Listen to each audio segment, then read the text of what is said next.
we are back again. TriggeredAF, the podcast. Y'all already know we are about to have us a good time. We're here for a good time, not a long time, so I hope you are tapped all the way in. If you have not already, make sure you are subscribed everywhere where you can subscribe. That's YouTube and wherever you listen to podcasts, because we're about to have us a good time. Now, we are here with T. Not only is she a private chef, but she is also an entrepreneur, and she is cooking up her best life. How you doing?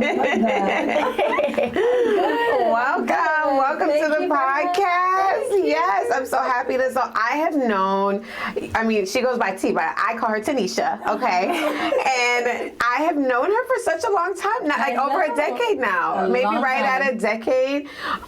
She was working as like a property manager at a location that I lived, and we just clicked, like we just hit it off. Yeah, we just clicked, and we just like would always keep in touch over the years, and on Facebook and Instagram, and we always just stayed in touch. And then I've of course used her wonderful chef services for events and things like that. But something that I had admired about her was just when you told me that when we reconnected and you told me your story about how you just like left your job and decided to go for it. And I was like, no, these are the stories that we love to share with our audience, because there's just something about when you bet on yourself and you go for it and you just take the risk and you put all your cards on the table and you're like, all right, I'm going for it. When you start to see the results of that, and it's obvious that you're starting to see the fruits of your labor, I just want people to be able to connect to that and know that it's possible for them. Yes. You know? Yeah, and that's the big thing too. Like when you know, like, okay,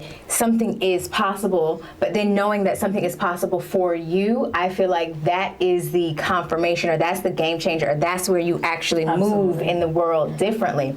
Because it is easy to simply accept like, oh, I've been dealt these cards, or this is just what it has to be, for whatever the reasons as to why it has to be. Like, we just feel like we have to accept it.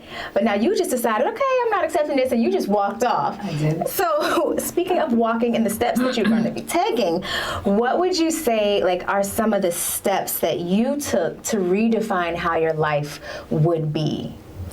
Great question. So for me, I've already known, I known for a long time that I was destined for greatness. I told myself that. Yes, that's great. Yes, I told myself that. So anything mediocre was just never my style. I loved working for corporate. I learned so much, but it was time to go. It was time to go. And during that time, I just told myself, listen, these are the steps I'm going to take in order to get there. And what were those steps? Started my business. Okay. And I think I did my business for like 3 years while I was working for corporate. Oh, okay. Smart. Yeah. So don't just quit, people. Right, like the internet tell you. Unless Beyonce said, quit your job, don't. No. I did use her song to walk off that job though. I sure did.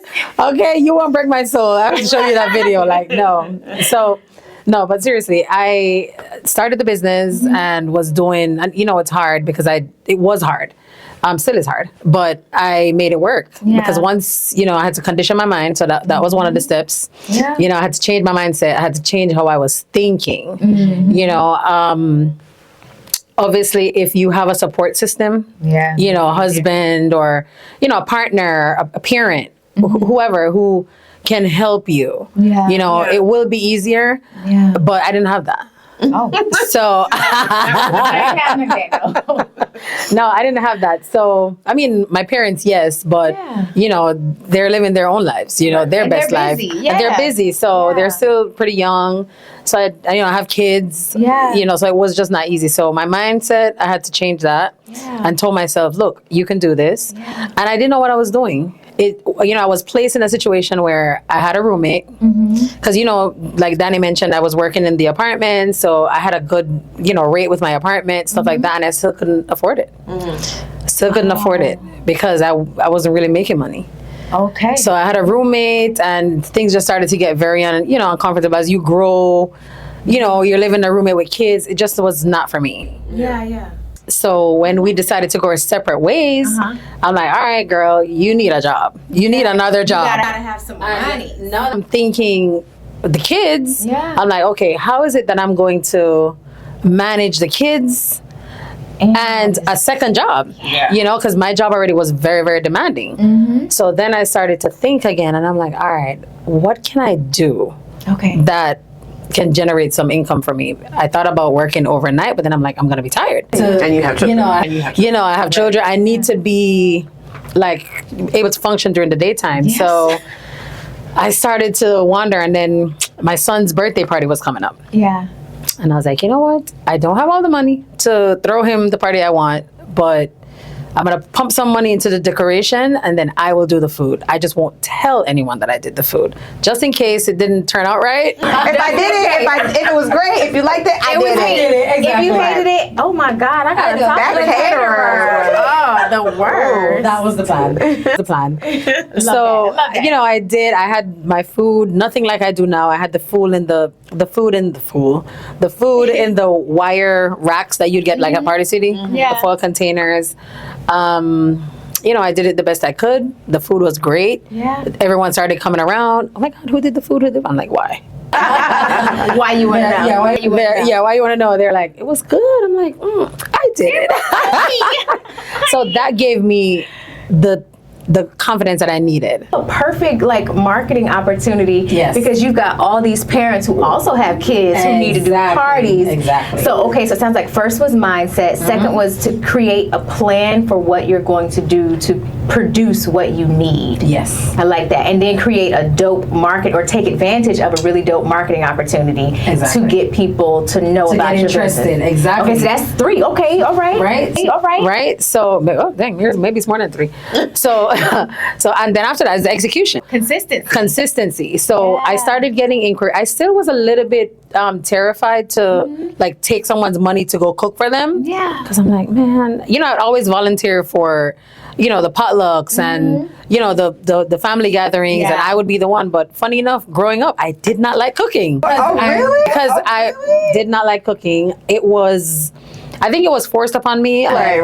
When it's forced, that's different. And then I'm like, no, I don't. This is not for me. But coming here to the States, I couldn't find that taste that I would get from my family's kitchen. And at that point, I was like, all right, let me go ahead and cook. Go ahead and cook. And then I became addicted to hearing the reviews. So that did something for me. So when everyone would be like, oh my God, this is so good. I'm like, really? And they're like, yes, it's really good. And it made me feel good. Because I'm making you happy through food. So then step 4 is to consistently execute. And then 5 is make sure you connect the love to it. Yes, because without the love, I could give you the recipe and it just still isn't the same because your heart. Because your heart is not into it. If your heart is not into it, it's not gonna work. I always tell my husband, I don't think I should cook because I don't feel the love. Yes. When I cook and there's no love in the food, I'm just annoyed or I'm cooking out of frustration. It just does not come out right. I don't know what it is. It's true. But he can be like, were you upset when you made this? I was like, I was really aggravated. I just wanted to get something on the table for y'all. And he's like, oh, okay. Don't do that. No, I can tell.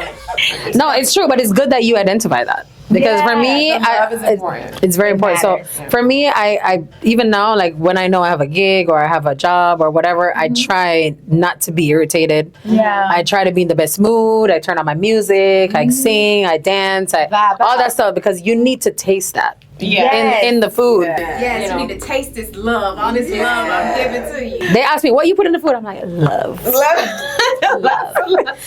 I put love. We need to initiate you into the podcast. How did I forgot to initiate you. Oh my gosh, because we was having such a good time. I know. It's okay. Let's bring it back. Okay. We need to initiate you. We initiate all of our guests. We don't haze, we initiate. That's right, we don't hate. And our initiation question for all of our guests is the only question we ask all of our guests is, outside of all the titles and the accolades and all the things that you've accomplished, who do you say that you are? Wow. Who do I say that I am? A confident woman. Okay. We haven't heard that one either. Right? Which is so interesting because you would think that was common, but definitely 100% confident, comfortable in my own skin. And I always knew it was never gonna be mediocre. What do you think? Where do you think that comes from? My upbringing. Okay. My upbringing, parents. Really? You like they instilled confidence? I feel so. And just okay. So I was a part of a drama group when I was growing up. Dance group, drama group. I did it all, and a lot of that too came from there because I had to perform. I had to show up, stand up in front of large crowds, and perform and do these acts and all that stuff. So a lot of that came from that. So it's like now you don't second guess no. Give me that confidence, baby. I love it. Yes. I love it. I think that too, that speaks to the importance of, and I get it, parenthood is hard. Yeah. Capital H, capital A, capital R, capital D. It is so hard. Exclamation point. 2 of them. It's hard. Yeah. And also, most of us made a choice to become parents. Yes. Now, of course, there are different, people. Sometimes it might not have been your choice, but most of us made a choice. So if you made a choice to bring children into the world, do yourself and them a favor by figuring out what you need to do to pour into that child so that they can become their best selves. Not in spite of you, but because of you. Yes. Because that's what it sounds like your people did for you. Yes. See, I love that. And connecting you, in the right groups. So sometimes even though, as Caribbean parents, they were not always there, but they put you in that right room, to flourish, to be great. Yeah. So the lady, we call her Auntie Marine, she was my drama teacher. And a lot of that confidence came from her. And the things that she would tell us and, just how she would mold us. And, she would never let you think you can't do something. That's big. So for me, with my kids, they think they could walk in the sky. I drill it in their brain so they know at a young age. I see you did with Izzy. You did. She does it with her daughter. I've seen it. Yeah. I'm obsessed with her videos. Sometimes I want to come and I'm like, all right, let me leave her alone because it's so cute. It's very important. It matters. Important. They need to know if you can be whatever you need to be in your own life, but for them children, they need to feel as though, oh no, they are the creme de la creme. They could do whatever, however, whenever. I make sure my 14-year-old, I know I have my limitations, but in her mind, oh no, all things are possible. Oh yes. If she decides that it is, if she decides scaling the walls is what's gonna happen. And I wish I had that more. It's sometimes you do stuff because you had it and you're passing it on, and sometimes you do stuff because you didn't have it, and you're like, oh, I think I would have needed this. This would have been nice. And a lot of times we grow up and we're told to be realistic, and you're told to just and especially as Caribbean people, is go to school, get your education, become a doctor, lawyer, nurse, right? And get your 9 to 5 and just live a normal life. And as long as you do that, you have accomplished all the things. But then if you don't do that, if you go the other way, if you are creative, if you're passionate about something else, it can be really easy to kind of be shunned or criticized or not taken seriously. And then you, especially if you live in a small bubble and you don't get to dream big because everyone around you is no, everything's good right here where it's at. Go get you a job at that bar, go get you a job over here. It's just very easy to kind of fall into the same pattern as the people in your family. So what would you tell young women, or even your younger self, what would you tell young women when they are kind of taking that unbeaten path, they're taking another road that isn't as common, and they have a lot of naysayers or family members who just don't have maybe what you have, when you have someone to be no, you can do this. Yes. What would you say to young women who want to kind of take a risk on themselves but don't have the support system? I would tell them to believe in yourself, because you are the only person that knows your potential. Sometimes you don't even know, but you could feel it. You'll have that burn in your stomach that is going to tell you, look, I can do this. Yeah. Manifest it. Envision it. See yourself there. Yeah. See yourself on that big stage doing that opera, or see yourself in that kitchen cooking, or whatever it is that, floats your boat. Yeah. You have to tell yourself that, look, I can do this. Yeah. I will do this. Right. And then with your confidence, you're going to start convincing them. Yeah. They'll have no choice but to believe in what you're saying. All right, y'all, we know we're all survivors. I'm a survivor, you're a survivor, our grandmothers are survivors, our mama's a survivor. But what does your life look like when you move from surviving to thriving? Exactly, because here's the thing. Staying in that cycle of survival for so long makes you miss out on the best parts of life that only come after you have learned how to thrive. The challenge, if you choose to accept it and understand it, is that the only way to get to the thriving part of this whole life thing is to learn how to change. With this program, you'll get 7 tools that you can use that will take you from awareness all the way to advancement, so that you will have the skills and you'll be able to apply some of these tools and resources to start living the life you actually want. It is absolutely time for you to not only take control of your life, but to start creating and designing a life that feels as good as it looks. Go now, hurry up. Go, go, go. You know what I mean? Because you're going to be that confident about it. Because the naysayers will come. I had that too. You know, when I decided to walk away from my job, you know, it wasn't easy. It wasn't easy, but I did it. You know, because I had to. What are some of the things you feel like people would say, like when you're like, yeah, like I quit my job, like. So, to be really honest with you, I didn't really share it with a lot of people. It wasn't until after. It was not until after when I did it and I made the video. And how that video came about, I wish we could find that video. It's somewhere on my Instagram. But when I did that video, and I was like, girl, are you sure about this? Like, I was toggling in my head because I put the files down and I put the keys down and I did everything, and I peace and I walk out the office and I bust the door and I'm like, freedom, I'm out. And I posted it, and that went viral because I was like, oh my God, what if I have to go back to corporate one day? But it was not in a disrespectful way. So, you know, because I don't believe in burning bridges. But it was needed because, to take it back a little bit to when we first started conversation, back to the roommate situation, like I said, I had to figure out how I'm going to pay these bills. So I started a fish fry, which is a common thing in our Caribbean culture. On a Friday, I would have the block jammed. Excellent. And I only had, maybe at the time, like 2,000 followers on Instagram.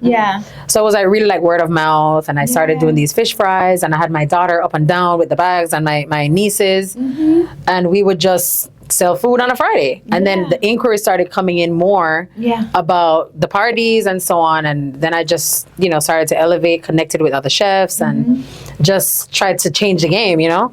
And that's how come even Danny saw, and they booked me, and it just started like to spiral, you know, in a good way. You know, so then everyone who probably was like, are you sure about this? Because I even had people asking me, so my son's dad, he passed away from COVID. My son was 7 at the time. So I really became a single mom for real. So I had no choice. I never quit. I didn't quit yet when that happened. I was still working for corporate, but that was one of the things also that someone could have taken it like, I'm not going to give up my 9 to 5 because now daddy's not here. That was a very strong support system for me. So a lot of people would have said, hey, are you sure about this? Because that's why I didn't tell a lot of people, because I knew within myself like what I could do and what my heart was telling me to do. And I just said, you know what, I'm gonna just leave, because now he's not here. I need to be in the house more. I need to figure out how I could make what I was making at corporate, but still be home more. And it's strong too, because you said you didn't tell anyone, and I think too, and Danny, you speak about this, where when she was deciding like how she wanted her birth plan to be, she was like, because of I know what energy I need to be in, I can't have people who are doubting my abilities closely connected to me, because then you're gonna make me doubt, and I need all of the certainty I can muster in order to take this next step. And we all feel like we're invincible to that. Oh, we don't care what people think. It's like, we do. Sometimes especially people close to you. Like, we have to be real about that. Play in the back of your mind. You're gonna what think they're about saying. it, what they're saying. Like, hey, are they right? And how they're feeling too, because if you are not for folks who are creative, you feel energies differently. So when people who don't believe in what you're doing or don't feel like you're doing it the right way, you can feel their energies. Even if they're quiet, you're like, that one over there, I need you to get out. Yeah. I need you to get and it impacts you. It'll impact the end result. It'll impact your vibe, your mood. You start going in all nervous. Like, there's so many people who are so great, and then they just had that one-off energy that day, and they lost the game, or they didn't get the medal, or they just had something that was like, oh my God, like, for some reason this day I just didn't have the same confidence. And it could have been that conversation you had a month ago with somebody that planted that little seed of doubt that now sprouted out into this thing that makes you double guess and second guess yourself. So I'm real big on that. Like, we're gonna keep this close to the chest. When it's done, it's done. It's done. It's done. And it's crazy to me. So like, okay, faith the size of a mustard seed, you can move a mountain. So if a mustard seed of faith will move a mountain, then imagine how little doubt has to be in your pool to spoil it. Yes.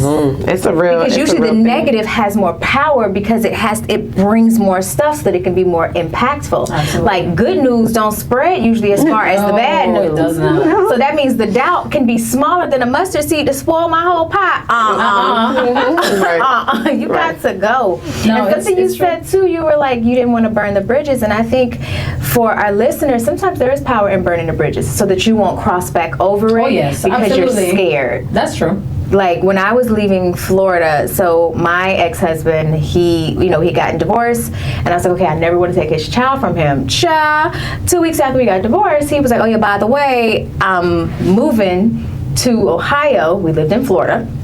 He's like, I'm moving to Ohio, and I got some other stuff going on too. And I was like, oh, okay. And so I was like, okay, well, God, what do I do now? Like, I had, planned the rest of her 18 years or however old she was, 15 years here.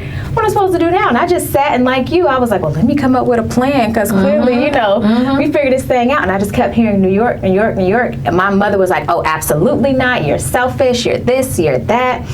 And I just kept hearing it. And finally I was like, you know what? And there's a parable in the Bible with Elijah and Elijah. And Elijah was telling Elisha, if you see me taken up, you'll get a double portion of my anointing. And he was like, well, how am I know when you get taken up? He was like, I don't know, figure that out. So he burned up all of his stuff so that he could not go back to it, so that he could be there when Elijah got taken up. And so what I thought is, okay, I need to make it so that I burn all roads back to Florida, because I know I'm supposed to be in New York for whatever the reasons are. I'm supposed to be there, and I have to go. Literally moving there changed the entire trajectory of my life. Wow. Triggered is a thing because I moved to New York. Oh, wow. Because the people I met there, the drive it gave me, just what I learned. I'm Florida born and bred, but I'm New York sprouted. But if I hadn't, because the moment I moved to New York, I became homeless. So when I tell you the day I got to the city, I was homeless. We had a place, it fell through, I was instantly homeless. Wow. Let Florida has still been an option. Who not going back? No, it's true. So for all of that to say, some bridges I think it is okay for you to burn, so that the blessing, the energy, the opportunities, the access, for you, all of the things that are meant for you will reach you, because you'll be behind the door to open it when opportunity knocks. Yeah, and I think that's why it's so important to know that your journey is your own, because I also believe in, like, sometimes it is good not to burn the bridge, because now they could book you as a private chef, which they have. And look, you see, and I did not know that. And I didn't know that, right? So some bridges are good, like you have to know which ones to burn. Which ones to burn, and which ones wisdom and discernment. Because if you went out there like, fuck this job, and cussing everybody out and flipping over tables. Look, now I'm trying to get my daughter into business. So it just today, so funny that we're talking about this. My old boss, she texted me, because I posted a video of Bryce, and she texted me, she's like, I miss you guys, because he was so little, so they're like basically watching him grow up on social media. So she said, I miss you guys. So she moved to Virginia, and I texted her back and I said, whenever you're in town, let's do lunch. And by the way, I'm trying to get my daughter because she wants to do her own thing, but I want her to have that corporate experience. Corporate experience is very important, guys. Y'all stop trying to leave so quick. They teach you or trying to avoid it altogether as young people. They're like, oh no, I'm just going to be an influencer. Like, there's so many skills that you need to learn. That discipline.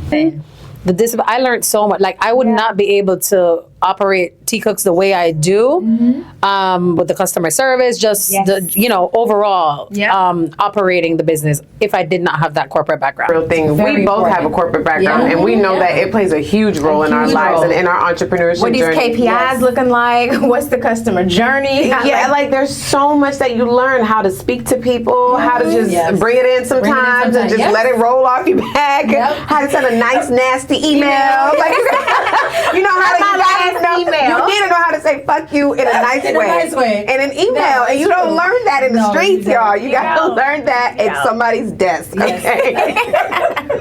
I hope this email finds you well. I hope not. No, but it's true. It is true. So, now I'm able to like connect with all of the persons from my corporate background, past, and they're here for it. And oh my God, yes, absolutely.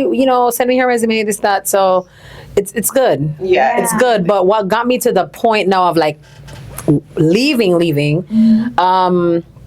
So in the property management world, especially, they switch management companies a lot. And I kind of feel like this was God telling me it's time, because I was questioning it for a very long time. Like, should I? Because, the caterings were coming in. I found myself turning down jobs because I was like unsure. Yeah. Because then when he passed away, I'm like, okay, what am I going to do? Because now I need to be home by a certain time to help with homework, because at the time my son was relying on, and he's going through that emotional grief. So it's like, oh my gosh, I can't be at the office till 9:00 no more.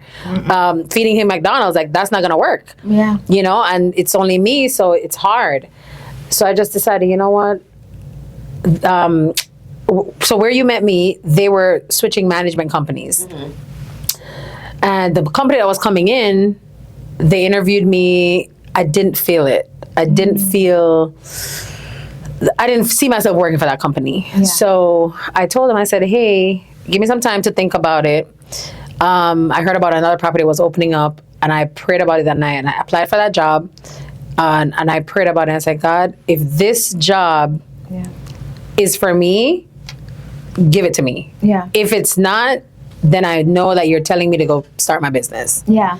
So that was my prayer, because I'm very, very, very direct with my prayers. Yeah. Very direct with my prayers. Yeah. So I got the job. I got the job, and I said, okay, God, I hear you. It's not time. I personally didn't think I was ready, because there's certain things that I don't feel was in place for me mentally. To mindset, take that leap. Yes. So even though I know I was getting the clients, I'm like, all right, well, what if, it's just my luck. I didn't feel like I made a big enough impression out there to quote someone, because I would call chefs that are already established, and I'd be like, hey, how much do you think I should charge? This client's asking for this. And when they would give me the number, I'm like, I could never charge somebody that. Now I say that with my chest. Yesterday's price is not today's price. At all. So I had to learn that. I had to build up that confidence. I had to believe more in my craft, put more work into it, Yeah. So I took the job. And I stayed with that job for a year. That's the least tenure that I've had with any company. I've always with them, 4 or 5 years. Then I will, something happen, I leave, move on to something better. It's always been that way, for 10 years that I worked with corporate since I've been in the States. So when I went over to that company, it was great. I was making, good money, but I never had time. I never had time. My time now was even worse, because now I'm a property manager. So it's like I'm taking care of everybody's shit. So I'm like, okay, how am I going to balance? Like, okay, this is not working out. Like, what are we going to do? Yeah. And I was like, all right, this is not it. The company came, and my company came, had a meeting, and they're like, hey, by the way, we're selling the company, and another company is going to buy it. But they are going to keep you guys. Usually they cannot guarantee that because if you're buying my company and you have your employees already, you don't need to keep the people over here. Maybe it would be smart that you keep some, for the transition process. Most times they do that and then they let you go. So I didn't really believe in what they were saying, but I was still holding on to like, all right, well, maybe I don't think that they would screw me over. They know that I'm a single mom because my ex died while I was working at this job. You know what I mean? So I know you guys know I need the money. I know you guys know I'm a single mom for real. So what's up? I know they would not leave me without a job. I believed in them. So they had a interview process. They had, this is the new company now. So my old company is telling me, you're good. We got you. Yeah. And I think in their heart of hearts, they probably meant that. I don't know. I don't know. But I believed in it. I was like, all right, well, I know one thing, God is not going to leave me without. So let me just, now I'm going to exercise see how strong my faith is, right? So they interviewed me. The person who was supposed to interview me that day, which is like the regional manager, didn't show up. He said that they said that he was sick. I said, all right. So they sent 2 other individuals to interview me. Sat in the room with them for like an hour. And whole interview, they picked my brain. They wanted to know the ins and outs of the property, what I would change, what I wouldn't change, all that. I was trying to make a good impression. So I gave them all the information, everything. Told all your heart. With all my heart, girl. And the person that was pouring my heart out to was the girl that took my job. They told me like the week after, we don't have a position for you. My goodness. They prefer to keep the manager in-house. I was so broken. And they played you. They played me in my face. In your face. That shit made me so pissed, but it also gave me so much strength. Yeah. Because then I'm about to show you guys. Right. That's what that did for me. So that was my I'm about to show you guys moment. Yeah. You know what I mean?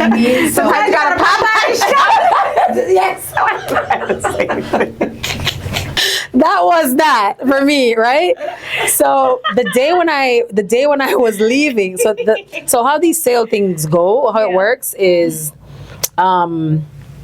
you have to stay until the last day in order to get your bonus. Yep, you gotta get that. You gotta get that. You gotta get that. Like, you about to mess with my money. That's the right? investment. I'm pissed with you guys, but me, I always say, me and money, we never mad at each other.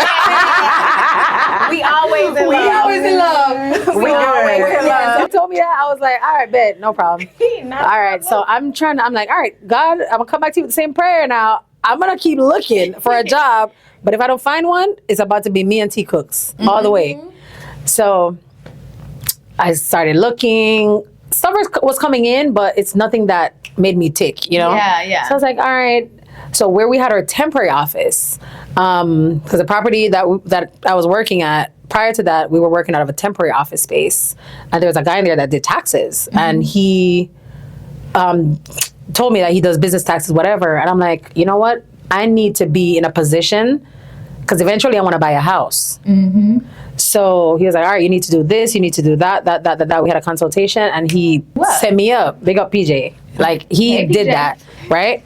So not knowing, I had $0 to put toward a house, okay?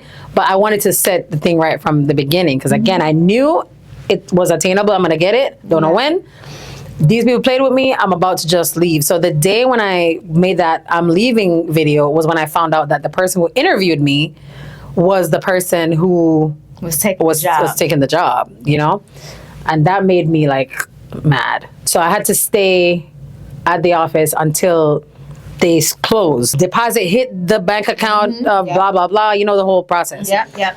So I had to be there. I had a flight to catch that night. Actually, was flying out, girl. Because I had not feelings for a catering job that I was working with another chef, right? So God just worked it out that way. I think that was like my confirmation too. Yeah. So the deposit hit, left, did the job, came back, and I was like, all right, it's business time now. So when I did that video, it was with a vengeance. You know, like, all right, y'all play with me. I'm about to leave. I'm praying like, God, please let this work. So you did it scared? Yeah. I did it. I was a little bit scared. Yeah. I was a little bit scared, but I could not tell the world that, girl, I am walking with my chest still. Because I'm like, you got to let people believe in you, right? Yeah. So I did it. When I posted the video, people were calling me left and right, like, girl, did you really leave your job? Did you quit? Did you that? I'm like, yeah. And I had people who also quit too. I have a girl, Charlene. She's a trader, day trader. But she was also a police officer. I have the text message in my phone that she sent me with her badge and her gun. She said, I just turned this in. You motivated me to do this. Wow. I could not believe. She's kicking ass right now. She closed on her house like 2 weeks before mine. What? So when I was with corporate, I could not save. Yeah, I could not see you had to have a what I was while working. I could not see my money. And between the, you know, doing these videos, collaborations, talking to the right accountant that would, you know, got me in line, got me in order, saving my money. I'm now staying consistent. I'm a homeowner. Oh, I love it. And so what was the time? What's been the time frame? Because it hasn't been that long. 2 years. See, I got into my house in 2 years. That's the thing. Like, people think, because in the beginning, it's like, especially in this generation, they want it instant. Like, oh no, I've been doing this for 3 months. Why isn't it happening for me yet? But 2 years is no time. 2 years is. Remember, I was doing the business before, but 2 years since I left corporate, I was just focusing on that full time. That's I bought still the a house, short but it's still short. space of time. Yeah. It's still very short. It's definitely a very short space of time. I think that video helped me a lot. It made people really like, dang, she really is doing this. Like, because, you know, they saw the growth. I think that's important. And they also saw that I put my heart into what I was doing. Like, no joke, for those fish fries, as simple as it sounds, I had no day off at all. Monday would be, okay, getting corporate affairs in order. And I would have to start shopping on Tuesday because I only could shop on my lunch break. Oh. Because when work is over at 6, you gotta get the kids. I gotta get the kids. So, because I didn't want my daughter to be raising my son. Yeah. I didn't want her to have that responsibility. There's a 7-year age difference, and I didn't want her to feel like she's the mommy. Yeah. So I decided, you know what? After work, I go home. So sometimes in the morning, I would get up, I would make dinner in the morning. So when they get home, they got dinner because I'm not home till they get home around 2 and I'm not home till 6. So within that window, I'm gonna have to Uber Eats or have them eat junk. So I'm like, all right, let me cook in the mornings. Yeah. So I'd prep Sunday, everything, cook in the mornings. On my lunch breaks, so today I'd probably go to Sam's on my lunch because I only have an hour. Yeah. So I'll go to Sam's today. Tomorrow it would be Restaurant Depot. The next day it would be Bravo. So every day I would have to choose what I'm gonna get when. And then at nighttime, after the kids are down, then that's when I would prep, you know, and do all these things to get stuff in order for Friday. And that was my cycle for like 2 years. You see, and so the question is, how bad do you really want it? Because what I heard was 0 excuses. Yeah. Okay? No excuses. There's no excuses. Partner died, now a single mom to 2 children, working a corporate job, still taking care of the kids, showing up for them the way they need by making sure, to me, if you're willing to cook a child a meal to make sure they eat properly, there's so much love in that. Making sure they have nutritious meals and not having an attitude with everybody in the world because things didn't go the way you planned. Like, how bad do you want it? It's also why too, fuck your excuses. Nobody gives a shit. I don't do excuses. I hate to hear it. Nobody cares. I hate to hear it. It triggers like, she just nobody cares. Was like, this, so you have this window, you have this time, you just have to figure it out. Figure it out. Like, save your excuses for somebody who cares, but if you really want it, you will do whatever it takes, no matter how long it takes you to get there, because that was 2 years of doing that consistently, so that you could build up, continue to build up your confidence muscle, continue to build, putting in your 10,000 hours to master it. So now when you popping out and showing ninjas, you really ready to pop out and show ninjas. Period. I love it. So here's the thing too with all of that. People are like, oh, but it's too hard. The fact of the matter is, yes, change is hard. But no matter how much you may want something, actually changing for it is something very different, which is what you just talked about, in that you were willing to make so many changes. How do you suggest people manage their own resistance to change? Again, it goes back to your mindset. You have to tell yourself that I'm going to change. Because you cannot keep doing the same thing repetitive over and over again and expecting a different result. It's not going to happen. So start with the mindset. Tell yourself, forget about what everybody else think. Forget, because if it were up to me, I had at least 2 or 3 people ask me, did you get life insurance when, I don't mean to be rude, but did you get life insurance when such and such died? Because how did you manage to quit your job? Girl, what? Why are you asking me that? It's, my mindset. Your mindset has to be right, and everything will fall into place. Everything else follows when your mind is right. I love that. Now, before we go, because listen, we talked about the entrepreneur part. Y'all, do you see this right here? Listen, I cannot wait. When I tell you I be searching for festival, now I can make it in my own home. Oh, this feels so good. On the back. So if you don't remember and never made it, scan this, and it's a video tutorial teaching you how to make it. It's the ingenuity for me. So first of all, so really quick before we go, so this is called Riley's Festival Mix that Taneisha made, and she owns this company, and I just love this. So one of the things I want to say to Taneisha is I just love the spirit of excellence that you operate in. Like when I say this woman will come, and when she is doing your event, it is top notch. Like all the bells and whistles that you see on Instagram, that's her.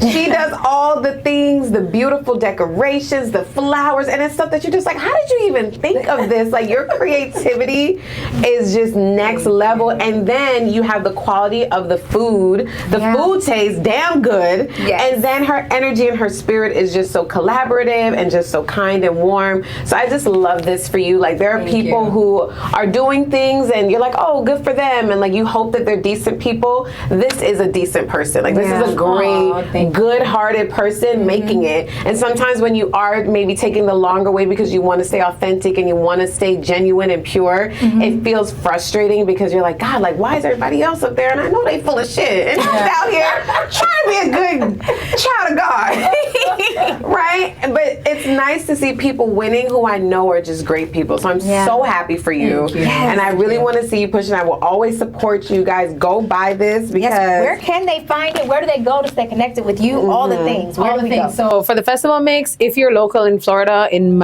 our area, Miramar, Pembroke Pines, you could get this at Margate, Broward Meat and Fish, or Broward Meat and Fish in Pembroke Pines.